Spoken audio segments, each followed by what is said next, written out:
You've seen the headlines: war, panic, unrest. But let me tell you something. This isn't just political. It's not just social. It's not even just global.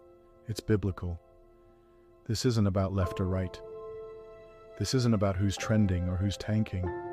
This is about a spiritual timeline that's been set before any nation ever rose. Jesus didn't give us Matthew 24 to stir fear. He gave it to speak truth into a time of deception.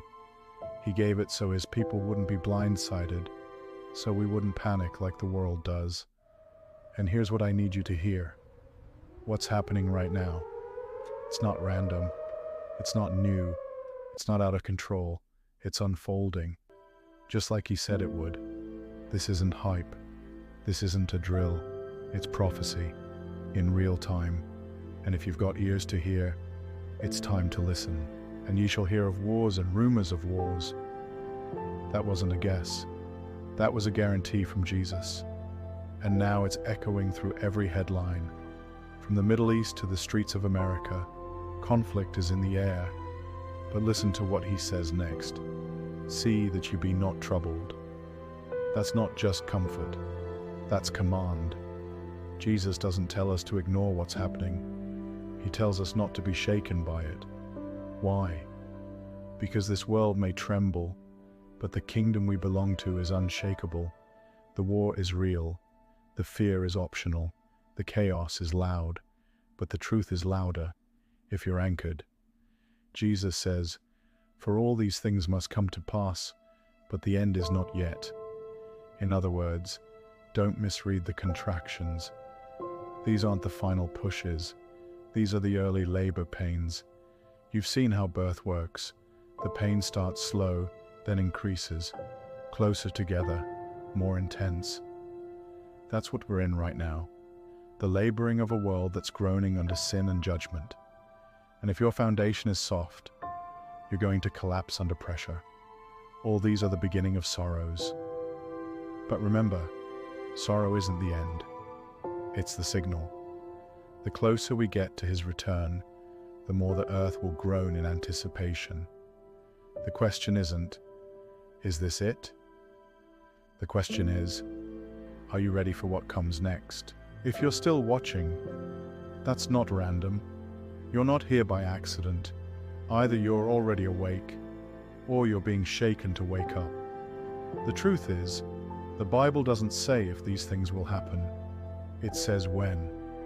And now, we are living inside the when. The signs are not subtle anymore. The stage is set. The pieces are moving. The shaking has begun.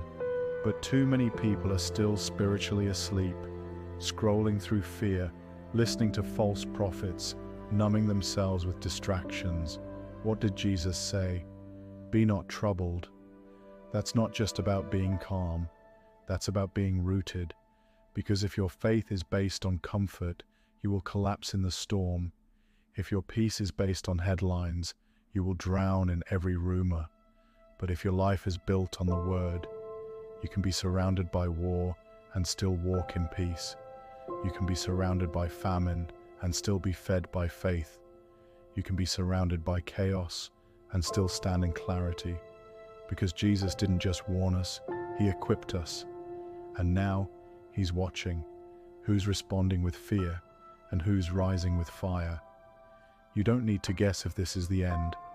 What you need to ask is, am I in his will? Am I rooted in his truth? Am I ready to endure what's coming next? Don't let fear disciple you. Don't let TikTok prophets or panicked pundits define your theology. Let the word do that. Jesus said, "See that you be not troubled." That wasn't a casual suggestion. That was a spiritual instruction, a warning wrapped in mercy. And if he said it, he also gave us the tools to live it.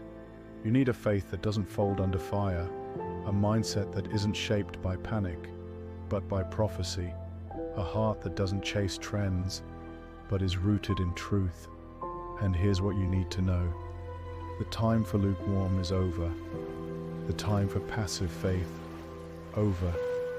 The storm is intensifying, but your lifeline hasn't moved. His name is Jesus. And he's not calling for perfection. He's calling for surrender. This is your wake-up call, not from me, but from heaven. So drop the fear, drop the excuses, drop the fake faith and the comfortable religion, and run, not just to the altar, but to the truth. Because here's the reality. The word's not delayed. The warning's not new.